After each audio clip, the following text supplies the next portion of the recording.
¿Qué tal? ¿Cómo están, queridos amigos? Soy Bernardo Monroy, aquí en su columna de True Crime, para matar el tiempo. Crímenes reales de Guanajuato, México y el mundo. Estoy aquí en cabina con mi compañero y amigo Caleb Sotelo y hoy vamos a hablar de un tema muy especial. Ya hablamos de robos de arte, ya hablamos de asesinos seriales, ya hablamos de asaltos, hemos hablado de varias aristas del crimen y hoy vamos a ver las estafas. Cómo de un segundo para otro una persona con mucha confianza o con mucha credulidad cae en las garras de estos deplorables delincuentes. Imagínense que un buen día un inversionista les dice que si le dan 1,000 pesos, él les devolverá 1,500. Ustedes confían en él, pues otros amigos y conocidos suyos han recibido su asesoría y sus ahorros han aumentado desde un 30 hasta un 50%. Días después, el experto en finanzas les entrega el capital con las ganancias prometidas. Al darse cuenta de que el sistema funciona, ¿qué hacen? Le entregan más. Otras personas hacen lo mismo. ¿Pero qué creen? Que ocurre lo peor. De un día para otro, el hombre desaparece del municipio con todo el botín.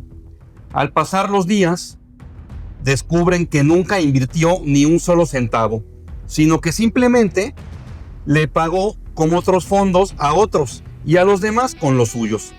No existe manera de rastrear activos. Ya es demasiado tarde.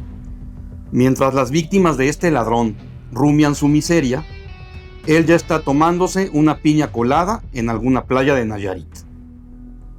Lo anterior es lo que se conoce como un modelo Ponzi, una de las formas de fraude más antiguas que existen, pero al mismo tiempo de las más persistentes. Con el paso de los años se ha adaptado al mundo digital y la gente sigue creyendo que el dinero fácil existe, comprobando así la máxima de otro famoso charlatán llamado P.T. Barnum, quien dijo que cada minuto nace un nuevo ingenuo. Esta semana vamos a hablar de las estafas Ponzi, el crimen financiero por excelencia, y cómo ha evolucionado. Vamos a hablar primero de Carlo Ponzi. Carlo Ponzi fue el inmigrante italiano cuya estafa hoy lleva su nombre. Durante los años 20, tras la Primera Guerra Mundial, existían unos papeles que se conocían como los cupones de respuesta internacional, que se canjeaban por estampillas para responder cartas desde el extranjero. Hablamos de una época en la que no había ni emails y mucho menos WhatsApp. Carlo Ponzi se da cuenta de que podía comprarlos con moneda devaluada en Europa y canjearlos por dólares en Estados Unidos. Esto era legal, pero su pecado fue escalar el negocio hasta una supuesta especulación masiva que nunca realizó. ¿Qué hacía? Recibía el efectivo y lo repartía para simular éxito. Luego fue arrestado y sentenciado a una prisión federal porque él era italiano, pero radicaba y operaba en Estados Unidos. Pero bueno, aunque lo llevan preso, el daño ya estaba hecho. Al salir, un grupo de estafados intentó lincharlo, pero finalmente murió en la total miseria en Brasil en 1949. Ese es el primer caso, por lo cual a este delito se le conoce como estafa Ponzi. El segundo caso ocurre en 1989, tras la caída de la Unión Soviética, cuando Sergei Mavrodi creó la empresa Triple M o MMM para volver millonarios, nótese mi tono sarcástico, a sus camaradas rusos. Como todo depredador económico y depredador de la ley, se aprovechó del caos. El comunismo había caído y nadie en Rusia entendía de mercados. Mavrodi prometía intereses absurdos de 1000%, eso es absurdo. Y fueron millones, pero millones que cayeron en la red de mentiras, que mientras él generaba fortunas al día para él solo. Fue tan astuto que incluso tiempo después se postuló como diputado para obtener inmunidad y evitar la cárcel, pero rara vez asistió a las sesiones. Es absurdo e indignante y gracioso lo que hacía este hombre tan cínico. Tras años de juicios, fue condenado en 2007, dejando tras de sí un rastro de suicidios y de ruina. Ahora, el caso más grande en la historia se destapó en 2008 en Wall Street, en Nueva York, pero de ese vamos a hablar después porque es uno de los más sonados y es, sin duda alguna, el caso de estafa Ponzi más grande y más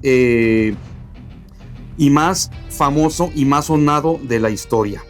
Lo que hay que entender es que hoy en día el grotesco legado de Carlo Ponzi no se ha ido, sino que ha mutado. Lo que en la posguerra fueron cupones de papel, hoy son criptomonedas, esquemas piramidales o aplicaciones como Cutomex, en la que muchos mexicanos cayeron. La economía cambia, pero el modelo ilícito es el mismo. Pues víctimas hay en Nueva York, hay en la URSS, hay en San Francisco del Rincón, hay en Italia o hay en León. La moraleja, hay que entenderlo, es muy simple.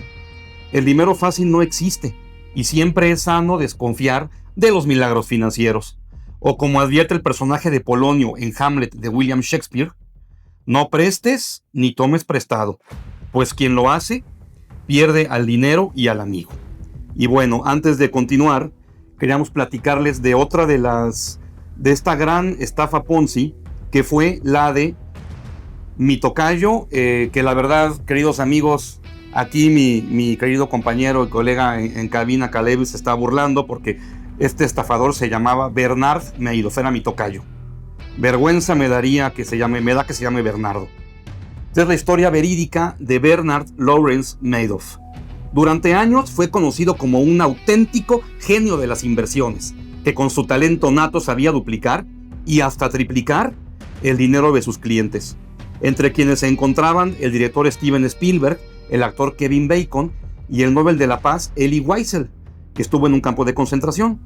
Visto como una vaca sagrada de Wall Street, había empezado su empresa, Madoff Investment Securities, sin siquiera graduarse.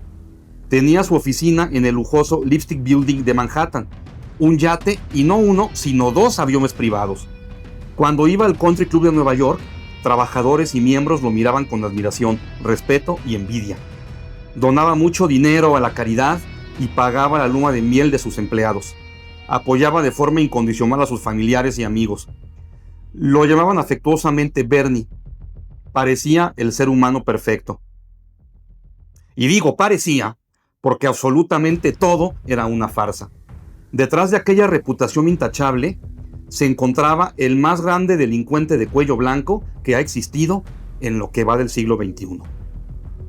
En realidad, Bernie Madoff era un psicópata y un estafador que robó $65 millones de sus clientes, dejándolos a todos en la miseria.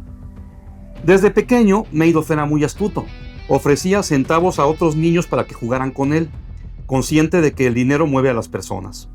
Luego se abrió paso en Wall Street y en los 70 supo invertir en computadoras, lo que le dio infinidad de ganancias y una fama de estadista respetado. Pero detrás había un oscuro secreto, pues Madoff llevaba a cabo la estafa Ponzi más grande en la historia. Su modus operandi era así: les prometía a sus clientes invertir su dinero, pero lo metía en sus cuentas y usaba parte de esos ingresos para pagar. Todo era comercio ficticio, pues nunca invertía. Nadie creía que un hombre con su posición social pudiera robar, porque además era jefe del Nasdaq. En 2008, cuando el mercado bursátil de Estados Unidos se tambalea, sus clientes le exigen su dinero. Pero, ¡oh sorpresa!, ya no había ganancias. Entonces le contó todo a sus hijos, quienes lo denunciaron al FBI, pues de otro modo hubieran sido cómplices. El 11 de diciembre de 2008 fue arrestado en su lujoso penthouse, en medio de gente que lo esperaba en el lobby y quería lincharlo, para después recibir sentencia: 150 años de cárcel y el decomiso de $179 millones. El 14 de abril de 2021, Madoff fue encontrado muerto en su celda por causas naturales. Sin embargo, las cicatrices que dejó tras de sí todavía continúan abiertas y lo van a estar por muchos años. Quienes quieran profundizar más sobre todo lo que hizo Madoff y sobre su vida, pueden ver la película The Wizard of Lies, que está en HBO, El Mago de las Mentiras.